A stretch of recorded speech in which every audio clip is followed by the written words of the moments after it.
So, in my opinion, the thing that helped me the most with making that transition was figuring out what I loved to do. For me at that time, it was fitness. I loved fitness. I loved to work out. And I thought, okay, how can I monetize Welcome this? to Clicks So, and Bricks podcast. We talk about the entrepreneur mindset, everything from that Main Street brick and mortar to that billion-dollar manufacturer. Be sure to head over to clicksandbricksacademy.com so you can access all the resources to start improving your sales today. Today, we're going to hear Angie's story. She's with AcuHaus Acupuncture in Minnesota, and we're going to hear her entire story, how she went from the military into entrepreneurship. How you doing today, Angie? great. How are you, Ken? So good. Thank you for thank you for joining us today. Yeah. Can you tell the audience a little bit about yourself and what you do? Sure. So, my name is Angie Lipson, and I am a doctor of Chinese medicine now. I own an acupuncture med spa out here in Minnesota, west of the metro, where we do acupuncture, herbal therapies, we have massage, we have cranial sacral. So we have a lot of wellness and health attributes to provide to people to help them live their best life. Fantastic. So is that Chinese medicine or Eastern medicine as a whole? So I would say it's Eastern medicine as a Okay. whole. My degrees are in Chinese medicine specifically. Oh. So we were talking a little bit before, you went back to school for a doctorate, and is that what your degree is in? Your doctorate? So my master's is in acupuncture, and then my doctorate is in Chinese medicine. So that's more of the herbal component. Oh, wow. Okay. Yeah. So is that, and not to be controversial or anything, it doesn't take away from Western medicine, right? Because American medicine is phenomenal at the break fix, right? Yeah. But lacks a lot when it's talking about wellness and health and longevity and stuff like that, right? Exactly. So what I like to say is I like to complement Western medicine. Being that I have a strong Western medicine background, I like to put it all together and help them to understand that a lot of their symptoms are actually related from my perspective. Right. So if your foot is hurting and your back is hurting, I'm like, oh, okay, these all go together. Even though in Western medicine, you're going to see your spine specialist and your orthopedic or your foot specialist. So I look at things a little bit differently than they do in Western medicine. Fantastic. So you've got a pretty interesting story and a pretty wild ride to get where you're at today. And you opened your acupuncture shop full time in January of 2020, right before the pandemic, right? So, Right. But before we get too far into that, can you tell the audience a little bit about your journey, starting back in your military days and how you got to where you're at today? Sure. So I started out in the Army when I was 19. I had started going to college and realized it was going to be really expensive and not something I'd afford, and decided that the military would pay for it. I'd heard about the GI Bill. And so I went ahead and signed my life away, and off I went, actually to Missouri. I was in Fort Leonard Wood for my basic training. I was there for a while because I broke my hip in the Army. So I actually had to spend a year there while I recovered and rehabbed. Oh, wow. And so then I became a laboratory technician. And so with that, I went down to Texas, and I was in San Antonio there for 5 years. So I was in active duty in the Army. After I got out of the Army, I moved back up to Minnesota because that's where I'm from. And I got married, had a child, and then decided to stay home when he was 3 years old. And it was great. I loved it. And then when he went to kindergarten, I was like, I am definitely ready to go back to work. I need adults. I need people. I need to talk to someone during the day. And so I decided to go back to school for exercise and sports science because I really loved fitness, and so that's where it kind of started. And then I became a solopreneur, opened my own business. It was actually called Body Squad at that time, and I taught boot camp classes. That was kind of before that was really a big thing. I was like liking to play on the military background and give people a taste of all the push-ups and rolling around in the dirt. So that was quite popular, and it was great because all of my fitness classes would lead into the personal training side for people who ended up not liking the group fitness side of things. And so I actually decided along the way that, so many people had all these injuries. They had a bad knee from being a gymnast in high school, or they had a bad elbow. It was always like high school. I think it was like football or tennis or whatever. Like Right. everyone got all these aches and pains. And so I decided I really wanted to be able to help people more than how I could help them. So originally I was actually going to go back to school for physical therapy. That's where I actually was going to start out. And then along the way, I had to do some internships and field work. And I decided that acupuncture was the way to go. I worked in a clinic as an intern, and people got better. It wasn't, a pill. It wasn't Right. anything. It was just these little needles in their body, and somehow they magically got better. So you decided to dive headfirst into the acupuncture and I did. Eastern medicine. I did. Yep. Fantastic. And so it was kind of funny that the whole point was to go get more training in the field I was already in. And then I actually switched fields completely. But it turned out beautiful to add, the Chinese medicine, acupuncture in with a sports exercise background, with a laboratory background.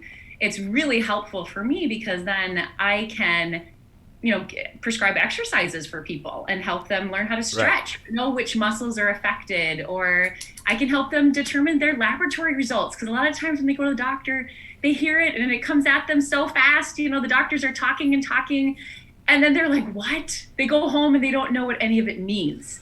Right. I feel like people are afraid to ask doctors, lawyers, and accountants questions about the words that they say. Like they say these words and we're supposed to just understand them. So people just nod their head yes, like they understand what's going on, but they really don't. I'd probably drive my doctors crazy because I just constantly ask, what does that mean? What's that do? What does that mean? Right? So, and I think people should ask more questions when they're at the doctor. It's important stuff, but we kind of just turn a blind eye to health and wellness unless we're broken in this country, right? So I think you made a perfect adjustment to your career on the entrepreneurship, because physical therapy, to me, for most people, it's still part of that break fix mentality, right? It's broken, I'm going to fix it, I'm going to rehab it, and I'm never going to think about it again. Whereas Eastern medicine is more holistic, ongoing, nurturing approach, which is really what fitness and wellness is about. It's that always thinking about it, always having the right amount of water, or not always, but most of the time at least, right?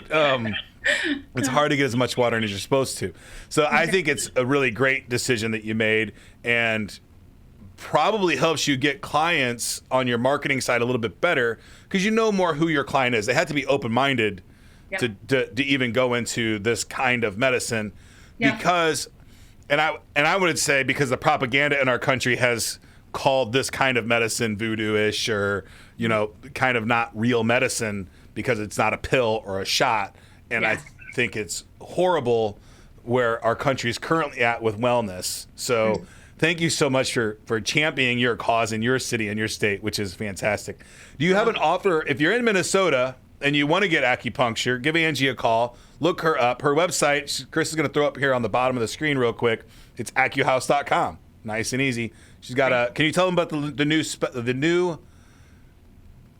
your new patient offer? I guess it is not new client. So we're running a special right now for new patients. So it's $99. It's regularly $149. So we're trying to give everyone a nice break going into the holidays, and then right after January 1st, that's when people are always really looking for new healthcare options and trying to help themselves. January is a really big time. So we just thought we'd offer a special, especially for the listeners of this program.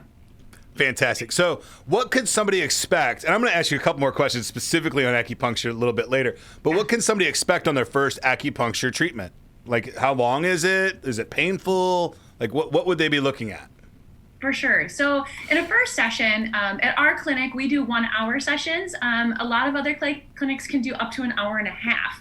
I find an hour and a half is a little bit of a barrier for people with their time.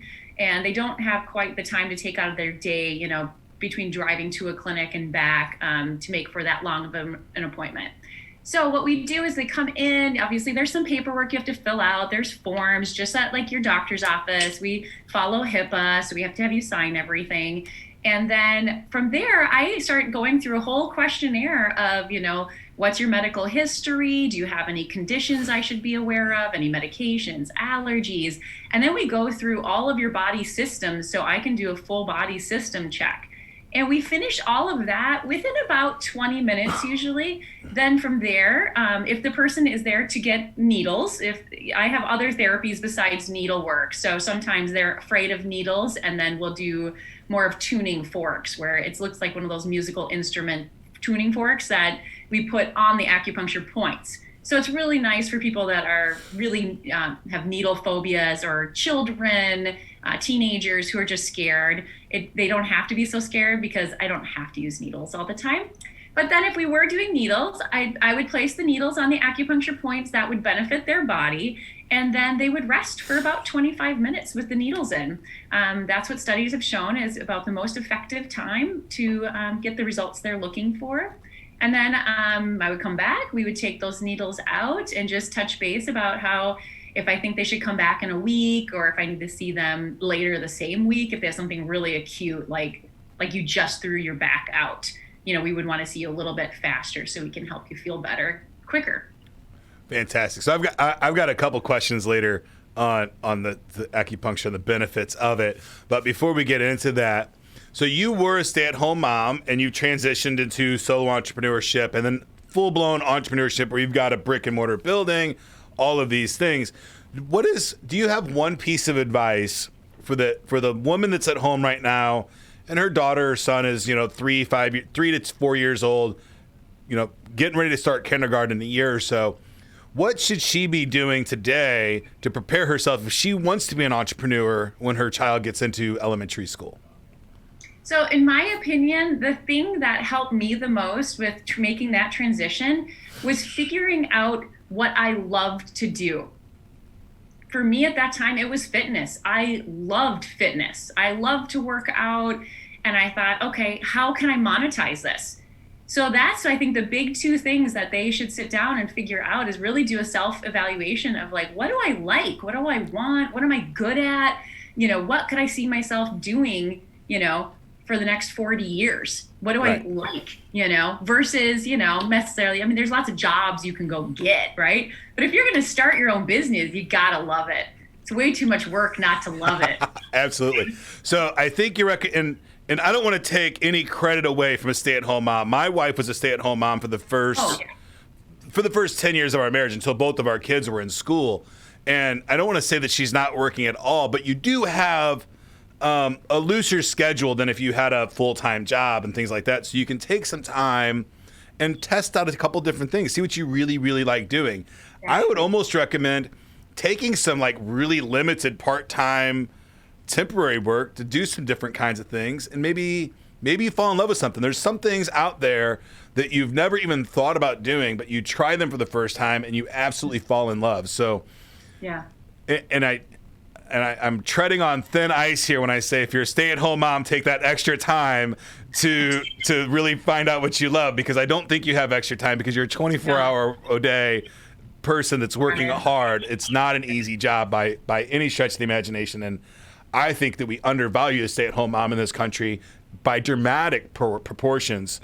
But at the same time, because you have a flexible schedule, you can kind of, you can put the kid in the back seat and go look around and drive around. Maybe you'll want to do real estate, so looking at houses might be something you can do, right? So you have opportunity to play around a little bit and test different markets, test different things, and I think that's a great time to do that. So, like if you love baking, you already know you love baking, right? Like absolutely. That can be business. Like so many people have these side hustles while they're stay-at-home moms. Like it doesn't have to be. You don't have to wait for them to be gone. Right. But because you're a stay-at-home mom right now, you don't have to overcommit to anything you're doing. You can just tell people, hey, I'm doing this for a little while because I'm bored staying at home, right? I need something besides the kids to do. So you can have that narrative when you're a stay-at-home mom of, hey, I'm doing this to do something extra besides just the kids throughout the day.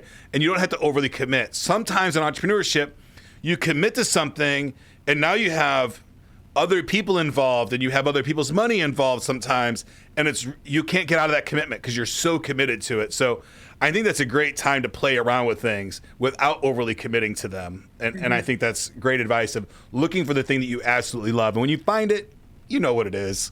It's so simple. And then you got to figure out how to make money doing it. But that's the secondary. Because if you're just doing every day what you love doing, you might be poor, but you're going to be happy, right? Even if you can't monetize it, you'll be happy doing the things that you love doing. So exactly. I think it's wildly important. Now, you opened your doors to your med spa in January of 2020, 60 days before, I think roughly 60 days, maybe 75 days before a nationwide shutdown, right? Yeah. And I'm sure that day one was like, whoo, this is amazing. But close to the end of February, and they're talking about 2-week shutdown, things had to get a little scary. So obviously you had to deal with a whole lot of adversity during that time. And now you're through that, and you're open, you're still chugging along. Congratulations for making it through that. Not every business did, right? A lot of businesses fail. I know that out of all my businesses, I had one business not make it through the pandemic. So it's scary and it's hard to do. Now, when you're going through that, you have all these trials, tribulations to go through. What are 3 key mindsets that you think an entrepreneur needs to have when they're dealing with extreme adversity like that? Sure. So my first key thought with that is that you have to overcome perfectionism. You have to drop the perfectionistic mindset. Some people have like failure to launch because everything has to be so perfect, or your website has to be perfect. Like they never let it go. They don't like make it live. They sit there and they hem and haw over the details. And a lot of times people don't notice that, right? Or they're not going to be mad if you have a broken link, right? Like they'll eventually tell you. And or they'll email you. Yeah, they'll email you. Somebody's going to email you, I promise. Somebody will let you know everything you've done wrong sometime. So don't worry about it. Like that's not where you're going to lose people is over that, right? As long as they can buy or book whatever they need to do, they will overlook those little things, right? And I know I could tend to be that way, especially in like the aesthetics, right, of the space. And I wanted it to be perfect. And, a friend of mine told me, she's like, Angie, no one else cares but you. They don't see the wrinkle in that curtain. No one else sees it. And I'm like, oh, yeah, that's good to notice, right? Like, because I just always think that way too. I think like, oh gosh, I got to fix that, Right. They don't care. That's not what they're there for, Let's see. Secondly, I would think you need to be adaptable. Oh my gosh, did 2020 teach us about adaptability? Sometimes things are going to come at you that you did not expect, right? Like you're not going to expect to not be able to source your supplies, right? Like that can happen at any time. And we're all seeing that across all avenues in whatever business you're in. And being able to adapt, try new vendors, or just find different ways of doing things, I think really has been key, especially since the pandemic started. But I think that's just good business advice in general, always. Be adaptable. Yep. You're going to lose people, you're going to hire new people, you're going to, everything's going to change. I had just hired on another acupuncturist. I had just hired 2 more front desk staff, and 2 weeks later we had to shut our doors and I had to let everybody go. So, I just had to run with the punches. A year later, 1 person came back. So, you never know what's going to happen. So just kind of keep rolling with it. Fantastic. Right. And then my third trait would be to not limit yourself. I have found that the times that I have had the best growth and the best, even just, sales are when I kind of just let myself go and said, you know what, if I could have, if I could be open 7 days a week, wouldn't that be great? And let's make that happen. How do I get open 7 days a week? And just finding the people that want to work Sunday, right? Find the people that want to work on Saturday, and just finding ways to make your dreams happen and dreaming even beyond what you can imagine for the time being. Absolutely. I think those are great. So to summarize those up, perfection is the enemy of done, right? I think the quote is perfection is the enemy of good. And I think really it's just the enemy of launching, right? Because you can launch it without being perfect and then continue working on that. I know that Mark LaSimona says it's the last dollar, which is the most important dollar, right? So really those details of the crease and the curtain, they are important, but you can't keep them from letting you open the doors and get started, right? So I like to say perfect's the enemy of done or the enemy of launch.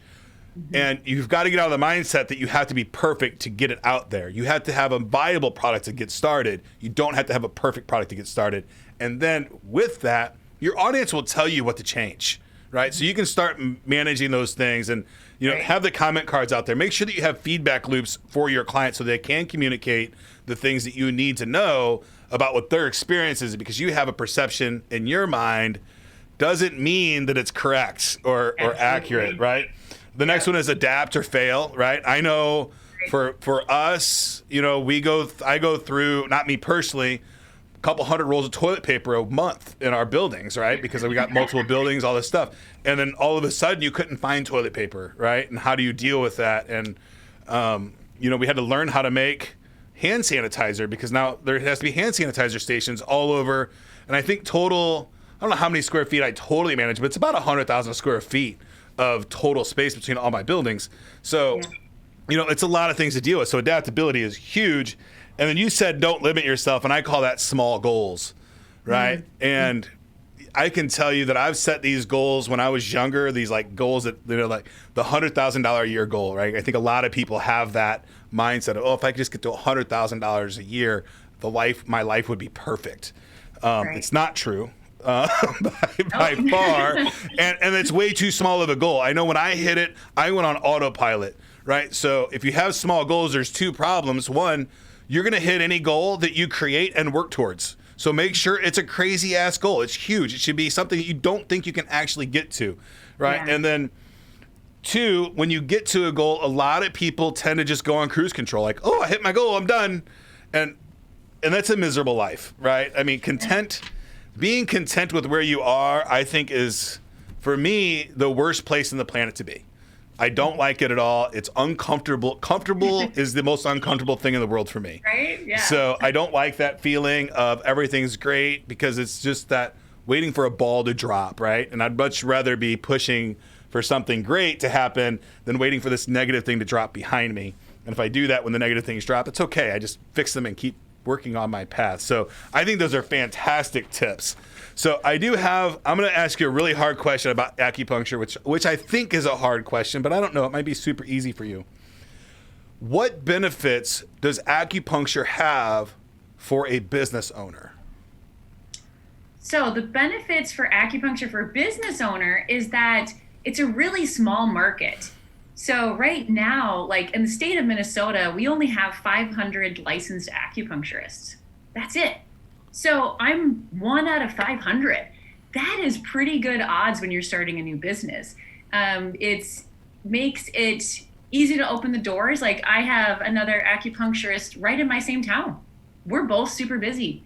I've been able to hire another acupuncturist because we're so busy. There's so many people looking for natural healthcare options right now.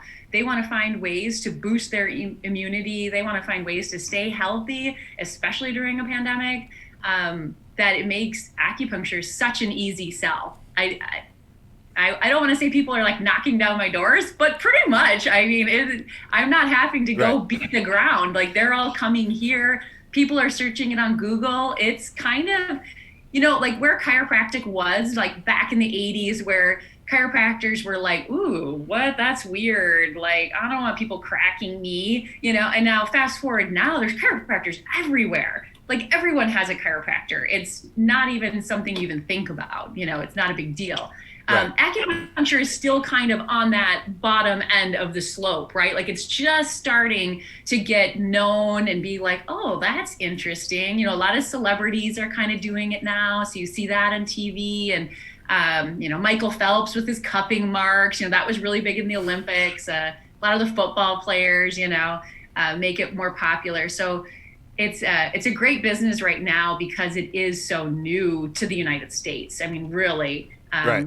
Even just licensure. So you took a different approach than I thought. I was asking, and I think that's great. So if you're a business owner, you're looking to expand and do into other businesses, today the demand for acupuncture is much greater than the supply. So that's obviously always a good business to go into.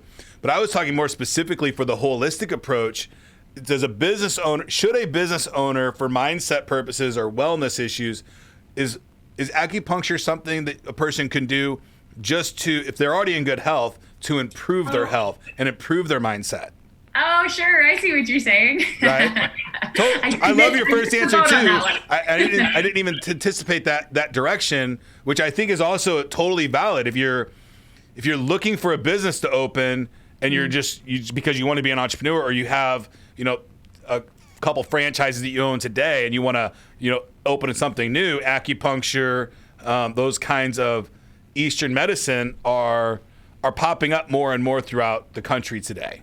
Yeah, for sure. So for business owners, like looking for acupuncture, it can be because we have to manage stress, right? And I think that acupuncture has something to do with stress, but I've never tried it, so I don't want to step out of my lane. Stress is one of the huge ones we see all the time. People are coming in just wanting to relax. They want to take, an hour out of their day and de-stress themselves. And it really actually works on specific systems in your body to release dopamine. So it does actually physically calm you, which is fabulous. And then it can also help you have better sleep so that you're not as stressed. Your body's not going to have such a stress response all the time. You will be able to better manage your stress levels because, as an entrepreneur, a business owner, there's always going to be stress. It's just a matter of how are you managing it and how is your body holding up under that stress. I have a lot of people that come in and they're just I lay there and I can't fall asleep because my mind is just racing and racing and racing. And so with acupuncture, we have acupuncture points that help that racing mind. So you can calm down, lay down in bed and go to bed and get the rest you need. So you have a great work day. You're at peak. You're not having to slam coffee to be alive, Yes. That's reality. That is most all corporate people are just trying to get up and get rolling for the next day, And so this is a quick and easy, we even offer a 30-minute appointment at our clinic for stress relief specifically. You come in, we're hardly going to talk after your initial visit. And I already know we're working on stress or anxiety. You're going to sit down in my chair. We're going to put the needles in. It's this great zero gravity massage heat recliner. And you're going to zone out for 30 minutes and you're going to go back to work. And it's a pretty amazing, quick reset for the body. As a business owner, having mechanisms to relieve stress and keep a healthy mindset, I think is so important. If you're not keeping a healthy body and a healthy mind, your business is going to deteriorate all the way around you. There's no doubt about it. Now, you can muscle through for a long time without those kinds of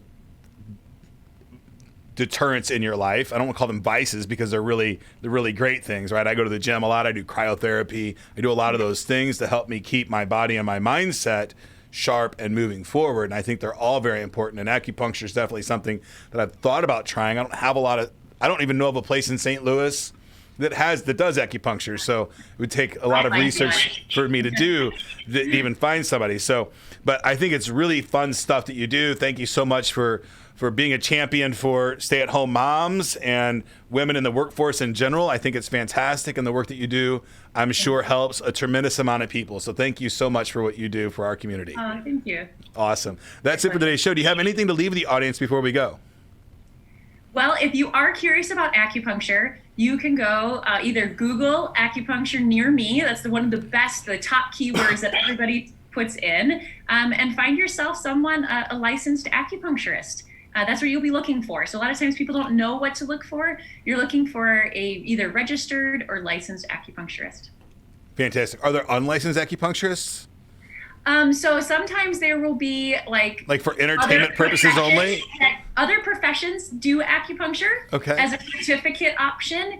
I would recommend seeing someone who has their 3 to 4 year degree in this practice. Great tip. Thank you so much. Awesome. Angie, thank you so much for your time today. It was great having you, and I hope to talk to you again soon. Thank you so much for having me. Fantastic. That's it for today's show, folks. Again, my name is Ken. If you would like to join my text line community, the number is 314 370-2871. That's it for today. Get to work.